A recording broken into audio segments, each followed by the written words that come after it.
राजकुमारी को सांप के चंगुल से मुक्त कराने के लिए लखन रात्रि के आने का बेसब्री से इंतजार कर रहा था। पूरी तैयारी के साथ हाथ में धार धार तलवार लिए लखन राजकुमारी की ओर निगाहें गढ़ाकर उससे कुछ दूरी पर बैठ गया। जैसे ही राजमहल के घड़े ने रात्रि के 12 बजे का घंटा बजाया, वैसे ही फुंफकारता हुआ सांप राजकुमारी के मुख से निकला तो उसके इंतजार में बैठे लखन ने अपनी धार धार तलवार से उस पर तेजी से ऐसा वार किया कि तुरंत सांप 2 टुकड़ों में जमीन पर बिखर गया। लखन ने सांप के दोनों टुकड़ों को उठाकर रेत से भरी बाल्टी के अंदर दबा दिया और सुबह होने से पहले ही बाल्टी समेत मृत सर्प को जंगल में ले जाकर उसे आग के हवाले कर दिया और वापस राजमहल लौट आया। तब तक सुबह होने का समय भी करीब हो चला था। राजमहल जब लखन ने राजकुमारी चंद्रकला को जगाया तो हमेशा अचेत अवस्था में रहने वाली राजकन्या तुरंत उठकर बैठ गई, क्योंकि अब उसके अंदर से वो सर्प निकल चुका था तो उसका प्रभाव भी खत्म हो चुका था। राजकुमारी उठते ही हैरान थी।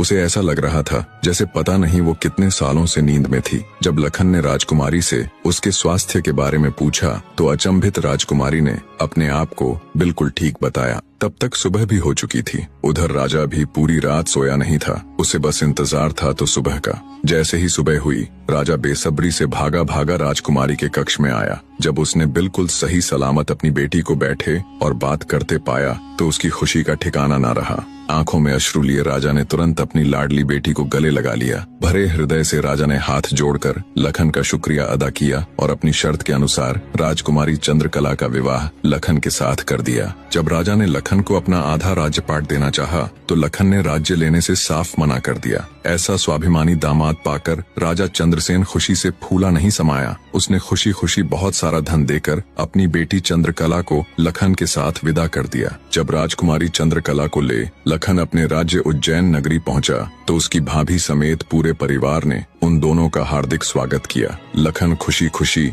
अपनी नवविवाहिता पत्नी राजकुमारी चंद्रकला के साथ रहने लगा। कुछ ही दिन बाद उज्जैन नगर में एक भव्य समारोह था, जिसमें राजकुमारी चंद्रकला भी अपनी भाभी के साथ समारोह देखने गई हुई थी। तभी मेले में दूसरी तरफ से दैत्य दंभिकासुर ने प्रस्थान किया। इतने बड़े दानव को देख समारोह में हड़कंप मच गया। हर कोई अपनी जान बचाने के लिए इधर उधर भाग रहा था। दैत्य को देख राजकुमारी चंद्रकला भी अपनी भाभी के साथ जब समारोह से भागकर जाने लगी, तभी दंभिकासुर की नजर राजकुमारी चंद्रकला पर पड़ गई। राजकुमारी के रूप यौवन को देखते ही दानवराज दंभिकासुर उस पर मोहित हो गया। दैत्य अपने पूरे जीवन काल में बहुत सी स्त्रियों के साथ खेला था, पर आज तक उसने इतनी सुंदर स्त्री कभी नहीं देखी थी। पलक झपकते ही उसने चंद्रकला को उठा लिया और उसे राज्य के बाहर अपनी गुफा में ले गया।